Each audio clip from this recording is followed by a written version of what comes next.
Hello friends, ഇന്ന് Georgian ട്രിപ്പിൻ്റെ day 3 ആണ്. അപ്പോൾ എല്ലാവർക്കും ഉണ്ടാവുന്നൊരു സംശയമാണ് ഡേ 3 എവിടെ പോകണം എന്നുള്ളത്.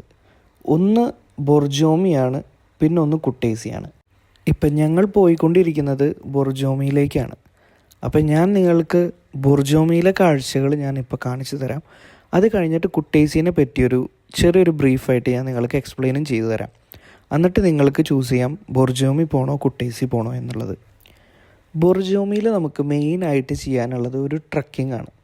ഒരു ബഗ്ഗിയിൽ നമ്മൾ ഒരു 4 പേരൊക്കെ ആയിട്ട് ഉള്ളൊരു സഫാരി. ഈ ട്രക്കിംഗ് എന്ന് പറയുന്നത് അതിമനോഹരമായിരുന്നു. മഞ്ഞ് മൂടിക്കിടക്കുന്ന മരങ്ങളുടെ ഇടയിൽ കൂടെ ഒരു കാട്ടിലൂടെ പോകുന്നൊരു പ്രതീതിയായിരുന്നു. അതുപോലെ വെള്ളവും ഒക്കെ കടന്ന് അതൊരു എൻജോയബിൾ ആയിട്ടുള്ളൊരു നല്ലൊരു റൈഡായിരുന്നു നമ്മൾ ഈ ബഗ്ഗിയിലുണ്ടായിരുന്ന യാത്ര. ഈ വെള്ളം കടന്നതിന് ശേഷം കുറച്ച് പോകുമ്പോഴേക്കും നമ്മൾ പോകുന്ന വണ്ടി അവിടെ സ്റ്റക്കായി, നമുക്ക് അങ്ങോട്ട് പോകാൻ പറ്റുന്നില്ല. അപ്പോൾ ആ ഡ്രൈവർ കുറേ നേരം ശ്രമിച്ചു. അതിന് ശേഷം ഞങ്ങൾ അവിടെ ഇറങ്ങിയിട്ട് ഞങ്ങൾ കുറച്ചങ്ങോട്ട് നടക്കേണ്ട ആവശ്യമുള്ളൂ. അങ്ങനെ പയ്യെ ഞങ്ങൾ ബഗ്ഗിയിൽ നിന്ന് എല്ലാവരും ഇറങ്ങി ആ കാട്ടിലൂടെ തന്നെ സംസാരിച്ച് നല്ല എൻജോയ് ചെയ്ത് തന്നെ ഞങ്ങൾ ആ ബ്രിഡ്ജ് കാണാനായിട്ട് യാത്ര തുടങ്ങി.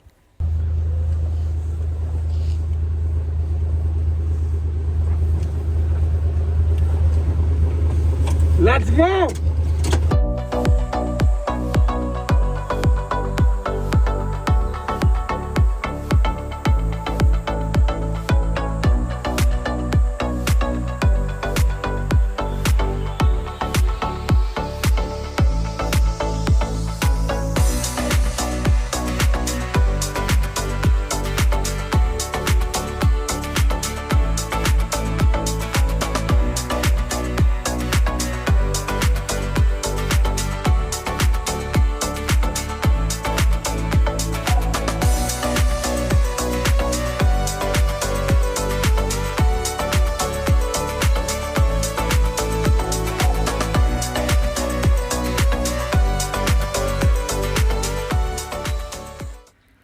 പിന്നെ ബൊർജോമിയിലെ കാണാനായിട്ടുള്ളത് ഒരു പള്ളിയും അതേപോലെ ഒരു ചെറിയൊരു വാട്ടർഫോളുമാണ്.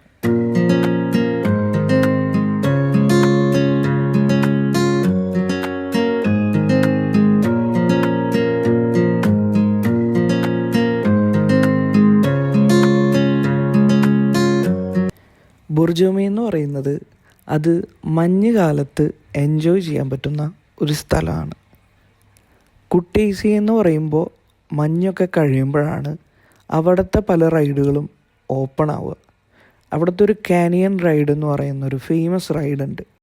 പിന്നെ ഒരു പ്രൊമത്തീവ്സ് കേവ് എന്ന് പറയുന്നൊരു കേവും പ്രശസ്തമായ ഒരു സ്ഥലം കൂടിയാണ് കുട്ടേസി. ഇത് രണ്ടുമാണ് നിങ്ങൾക്ക് കാണാനും ചെയ്യാനും ആഗ്രഹമെങ്കിൽ നിങ്ങൾക്ക് കുട്ടേസി സെലക്ട് ചെയ്യാവുന്നതാണ്. ഇനി കുട്ടേസിനെ പറ്റി ഒരു സ്പെഷ്യൽ വീഡിയോ വേണമെങ്കിൽ നിങ്ങളത് കമൻറ്റ് ചെയ്യുകയാണെങ്കിൽ ഞാൻ കുട്ടേസി ഉൾപ്പെടുത്തിയിട്ടുള്ളൊരു നല്ലൊരു വീഡിയോ അടുത്തതായിട്ട് നിങ്ങൾക്ക് ചെയ്യാം. അപ്പോൾ അതിനുശേഷം ഞങ്ങളൊരു കേബിൾ കാറിൽ കയറി അത് വന്നെത്തുന്നത് ഒരു ചെറിയൊരു ടൗണിലേക്കാണ്. ആ ടൗണിൽ ആ രാത്രി സ്പെൻഡ് ചെയ്തതിന് ശേഷം ഞങ്ങൾ നേരെ എയർപോർട്ടിലേക്ക് തിരിച്ചു. അപ്പോൾ ഈ വീഡിയോ എല്ലാവർക്കും ഇഷ്ടപ്പെട്ടെന്ന് വിചാരിക്കുന്നു. അപ്പോൾ ഇതേപോലെ ഒരു നല്ലൊരു വീഡിയോയുമായിട്ട് വീണ്ടും വരാം. ബൈ.